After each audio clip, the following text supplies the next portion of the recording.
The amphitheater on Azarath IV was alive with chatter. Alien dignitaries adorned in iridescent robes sat in elevated tiers, their eyes focused on the centerpiece of the day's event, a demonstration of the Empire's new sonic nullifier. The gleaming device, pulsating with faint blue light, was set to redefine galactic warfare, or so the Empire claimed.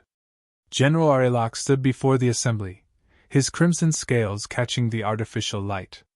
"Behold," he boomed, "the dawn of a new era!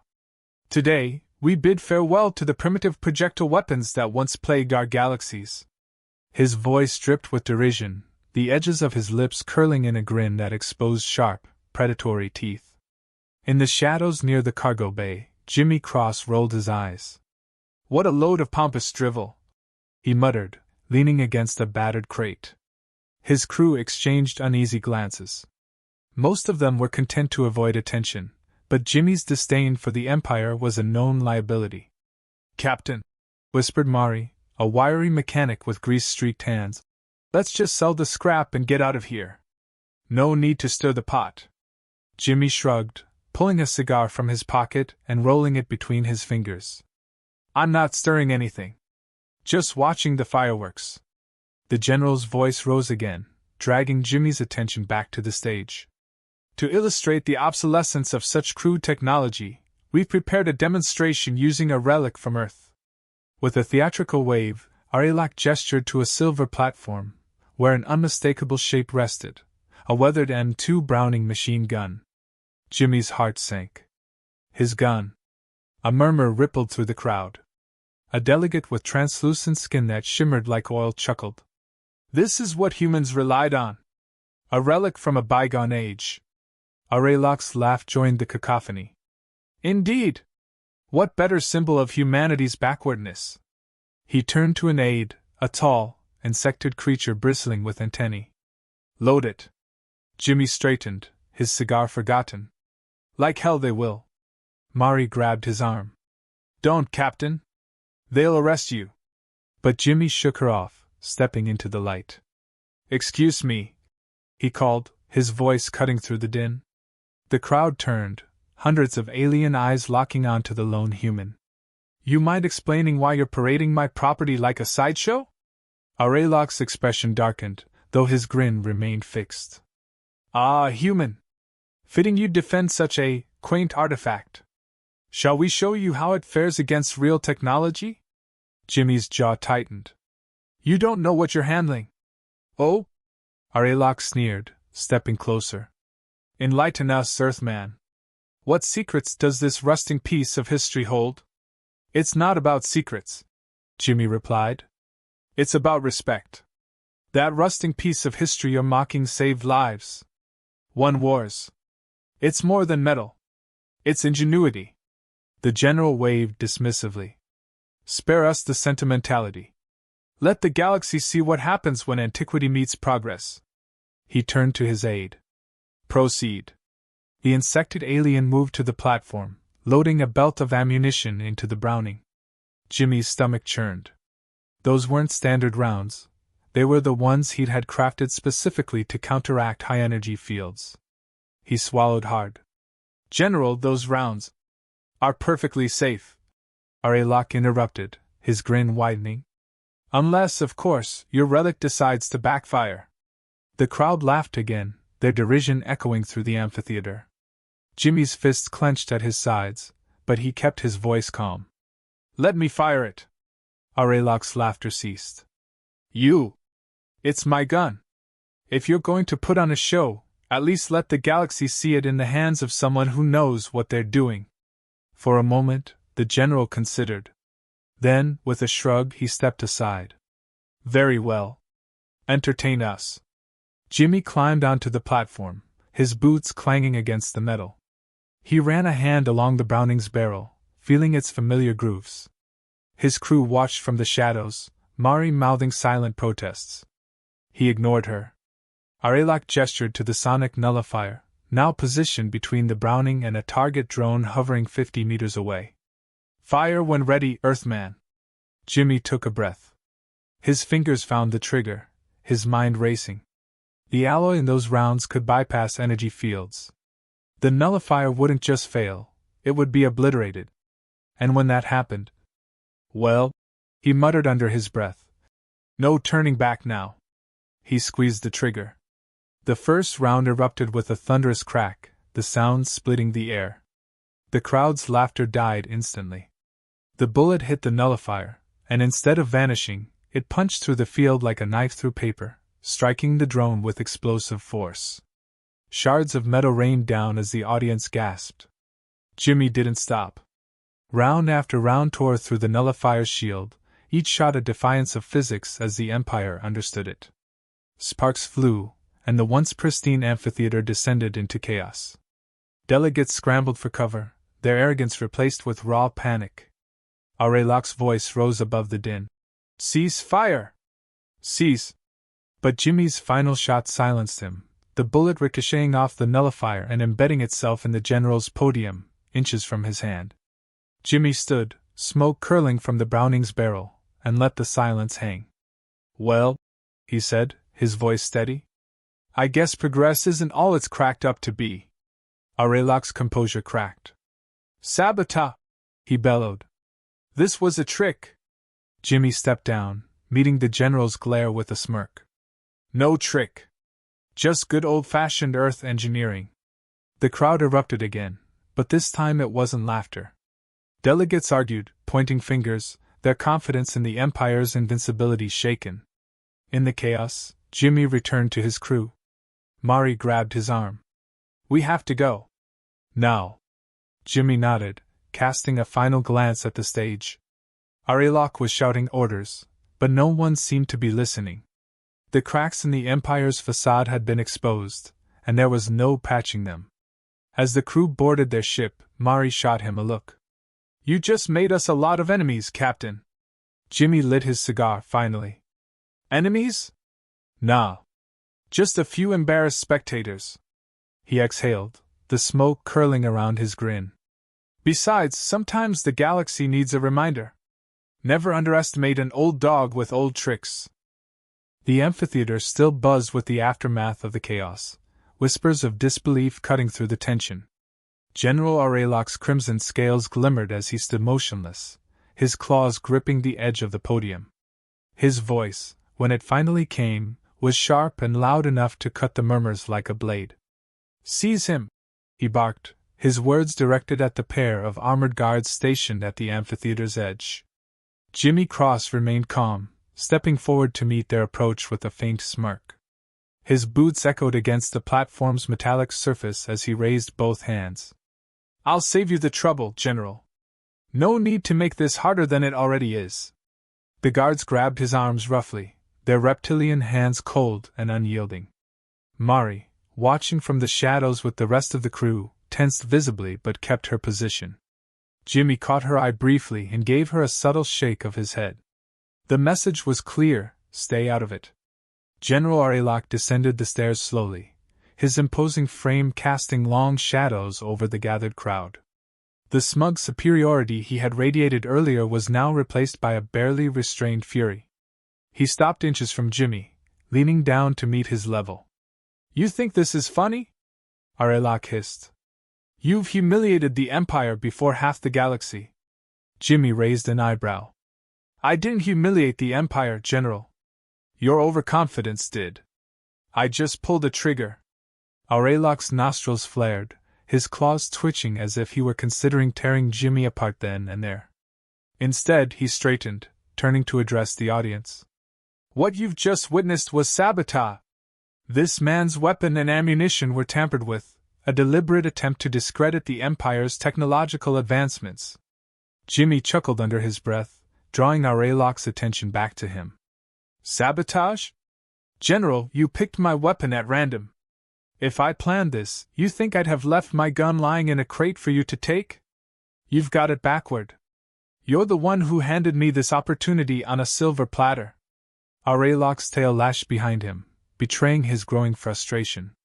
He gestured to the guards. "Take him to the holding cells. I'll deal with him personally once this farce is resolved."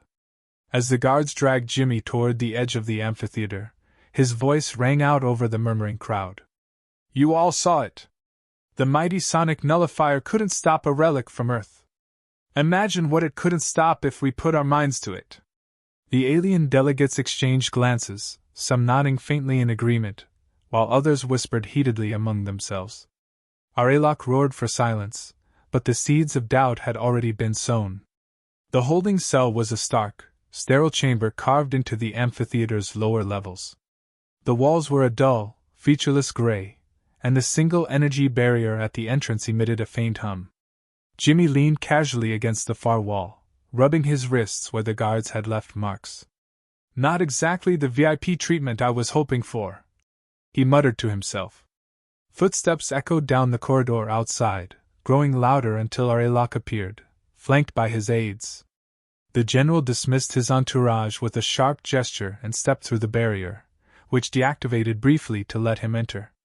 He stood before Jimmy, towering over the human with his arms crossed. "I've had enough of your insolence, Earthman," Arelok growled.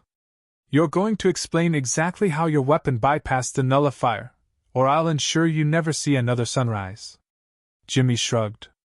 "I'd love to help you, General, but the truth is, there's nothing to explain. That Browning's just good old-fashioned human engineering. The rounds?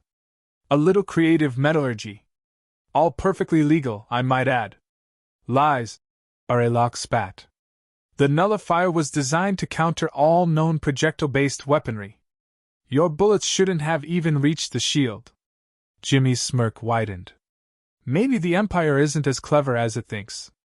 Or maybe you've been so busy underestimating humans that you overlooked how good we are at solving problems you don't even know exist." Arelok's claws flexed dangerously, but he held his composure. "This stunt of yours could destabilize the entire galactic order. You think your planet will survive the consequences of your arrogance?" "Arrogance?" Jimmy's voice sharpened. "You called us relics. You paraded my weapon like a trophy. And now you're upset because the reality didn't fit your neat little narrative. That's not arrogance, General, that's karma." Arelok's tail snapped against the floor, a loud crack that echoed through the chamber. "Enough! You will answer to the full weight of the Empire's justice." Before Arelok could continue, the communicator on his wrist emitted a sharp chime. He hesitated, glaring at Jimmy before answering. The voice on the other end was frantic, cutting through the tension like a blade. "General, you need to see this. The delegates, they're leaving. Some are calling for an immediate review of the nullifier program. Others are demanding sanctions. The broadcast of the demonstration has gone viral across 3 sectors." Arelok's jaw tightened as he absorbed the news. Without a word, he stormed out of the cell, leaving Jimmy alone once more. Back in the amphitheater, the fallout was unfolding rapidly. Alien delegates argued fiercely, their voices rising in a chaotic cacophony. Some pointed toward the now disabled sonic nullifier, while others shouted accusations at Arelok's aides. The general returned to the stage, his attempts to restore order proving futile. Jimmy's crew, watching from the ship's viewport, exchanged glances as the scene played out. Mari sighed, tapping her fingers against the console. "We need to get him out of there before this whole place implodes." "Agreed," said another crew member. "But how? Security's tighter than ever after that stunt." Mari grinned, her fingers already flying across the controls. "Leave that to me. Captain's not the only one with a knack for surprises." Moments later, the lights in the holding cell flickered before the energy barrier shut off completely. Jimmy straightened, a slow smile spreading across his face. "Mari, you beautiful genius!" He stepped into the corridor, moving quickly but cautiously. The amphitheater was in complete disarray, with guards distracted by the chaos outside. Slipping through the shadows, Jimmy made his way back to the docking bay, where Mari and the crew were waiting with the engines primed. "Cutting it a little close, aren't we?" Jimmy said as he climbed aboard. Mari smirked. "Wouldn't be fun otherwise." As the ship lifted off, Jimmy watched the amphitheater shrink below them. The broadcast was still playing on the ship's monitors, showing alien leaders grappling with the implications of what they'd seen. The cracks in the Empire's facade were widening, and Jimmy knew they wouldn't be so easily patched. He leaned back in his seat, lighting a cigar as the stars stretched into lines around them. Well, he said, exhaling a plume of smoke. I'd say that went better than expected. Mari rolled her eyes. Better? You just put a target on all our backs. Jimmy grinned. Yeah, but we also put a dent in their pride. Call it a fair trade. The ship hummed as it slipped into hyperspace, the tension of the escape lingering in the recycled air. Jimmy Cross leaned back in the worn pilot's chair, the faint curl of a grin playing on his lips. Mari stood nearby, arms crossed, her expression swinging between relief and exasperation.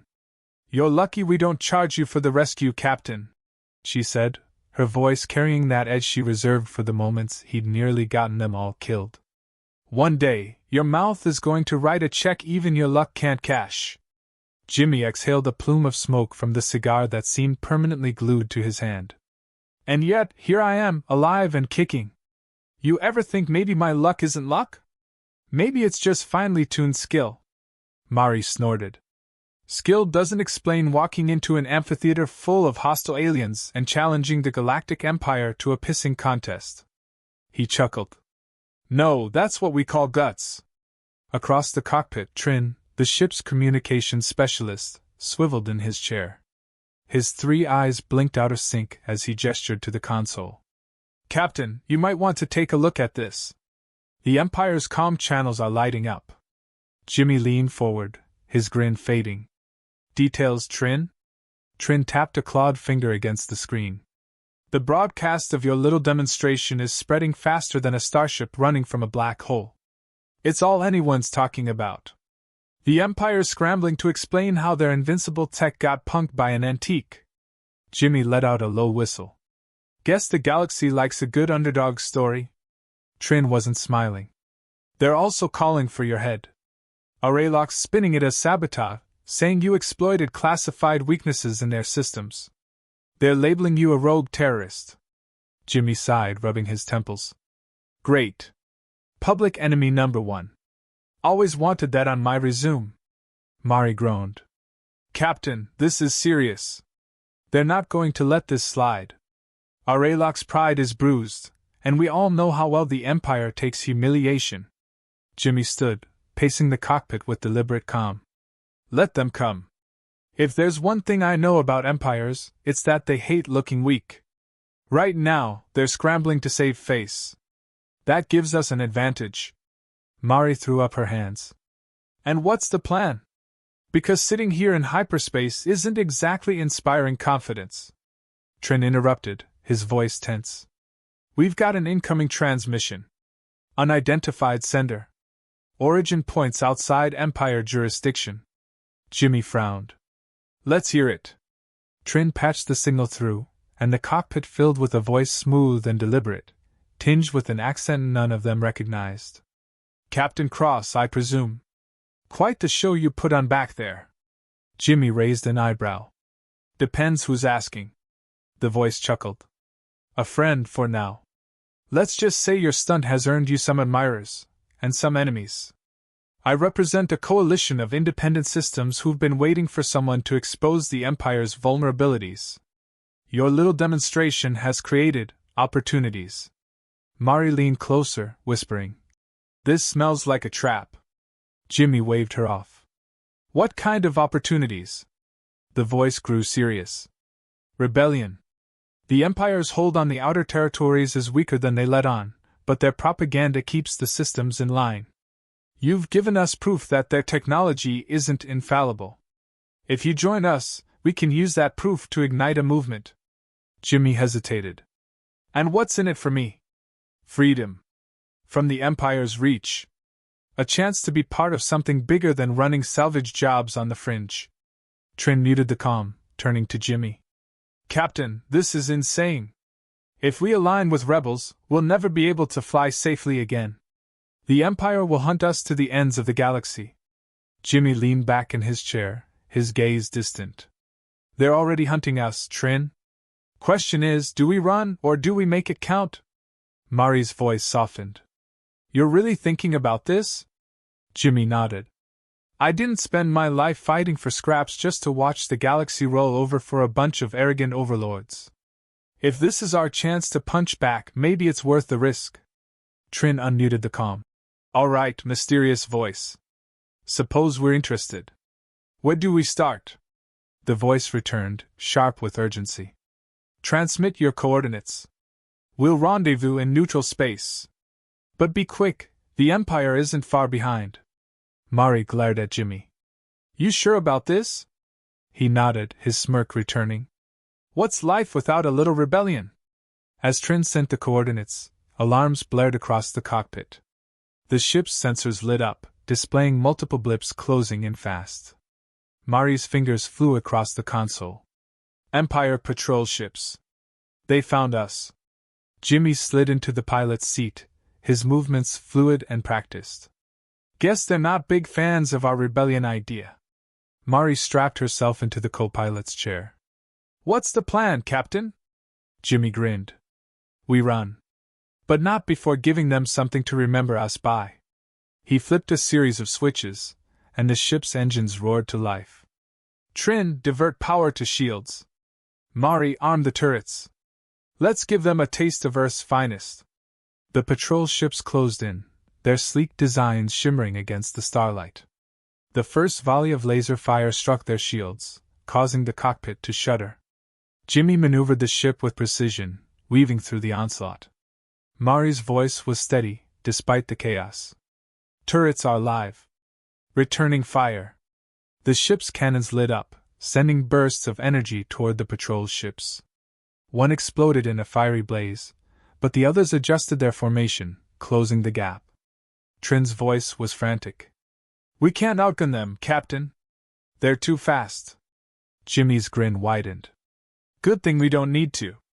Trin, eject the cargo. Trin hesitated. Our cargo? That's our payday. Not anymore. Do it.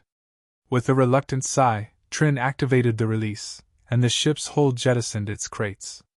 The patrol ships, caught off guard, collided with the debris, their formation breaking apart. Jimmy pushed the engines to their limit, the ships surging forward as the patrol ships struggled to recover. Moments later, they slipped into a jump point, the stars stretching into streaks around them. The cockpit was silent except for the hum of the engines. Mari exhaled slowly, her hands still gripping the console. Well, that was close. Jimmy lit another cigar, his expression unreadable. Close is what makes it fun. Trin shook his head. You're impossible, Captain. Jimmy chuckled. And you wouldn't have it any other way. As the ship hurtled toward its mysterious rendezvous, Jimmy's mind raced with possibilities. The Empire had underestimated humanity once. They wouldn't make that mistake again. But next time, he'd be ready. Jimmy stared at the flickering hologram projected onto the ship's main console. The voice from the transmission was smooth but laced with urgency. You're cutting it close, Captain Cross. The rendezvous point is less than 10 minutes away, but we've detected Empire ships on an intercept course. You need to move faster. Jimmy exhaled through his nose, his fingers gripping the controls. Faster isn't the problem. Surviving is. Mari leaned over, tapping a series of buttons on her panel. They're closing in at an angle. 3 interceptors, fast and aggressive. They'll catch us in 6 minutes. Trin swiveled in his chair, his antennae twitching nervously. What's the plan, Captain? We can't outrun them forever. Jimmy's jaw tightened as he studied the star chart. We don't need forever. Just enough time to get to that rendezvous point. The transmission crackled again. We'll provide backup when you arrive, but you have to hold them off until then. Jimmy grinned faintly. We're great at holding things off. The line went dead, leaving only the hum of the engines and the faint vibration of the ship's systems. Mari glanced at him. You're not going to do something reckless, are you? Jimmy gave her a wry smile. Reckless? That's such a subjective term. Mari groaned. I hate when you say that. The ship's proximity alarms blared as the Empire's interceptors came into view on the rear cameras. Sleek, angular, and bristling with weapons, they glided through space like predatory birds. Their first shots grazed the shields, causing a tremor to ripple through the ship. Jimmy rolled the ship hard to the left, narrowly avoiding a concentrated burst of fire. Trin, I need more power to the rear shields. Trin's claws danced over his console. On it. But that'll leave us vulnerable at the front. Jimmy's grin widened. That's what they'll expect. Mari's voice rose. Captain, they're locking onto us. If they hit us with those plasma torpedoes. They won't. Jimmy's tone was calm but firm. Mari, prep the countermeasures. Wait for my signal. The interceptors closed the gap, their movements coordinated and precise. Two broke off, circling wide to flank the ship while the third maintained pressure from behind. The ship's hull groaned under the strain of repeated hits, the shield integrity dropping rapidly. Mari's fingers hovered over the countermeasure controls. Say the word. Jimmy's eyes flicked between the screens, tracking the interceptor's movements. His voice dropped to a near whisper. Not yet. The lead interceptor fired a torpedo, its glowing projectile streaking through the void toward them. Jimmy rolled the ship again, the torpedo skimming past and detonating harmlessly in the distance. The flanking ships adjusted their positions, ready to box them in. Now! Jimmy shouted. Mari activated the countermeasures, and the ship expelled a cloud of reflective particles and electromagnetic pulses. The interceptors' targeting systems faltered, their precision attacks turning into scattered, ineffectual fire. Jimmy seized the opportunity, pushing the engines to maximum thrust. The ship surged forward, leaving the disoriented interceptors behind momentarily. Trin, how much time until we hit the rendezvous point? 4 minutes, maybe less, Trin replied. But they're already recovering. They'll catch us again in 2. Jimmy's mind raced. He tapped a sequence into the NAV console, plotting a course that veered dangerously close to a nearby asteroid field. Then we make them work for it. Mari's eyes widened. You're insane. That field's a death trap. Jimmy's grin returned. Not for us. Just trust me.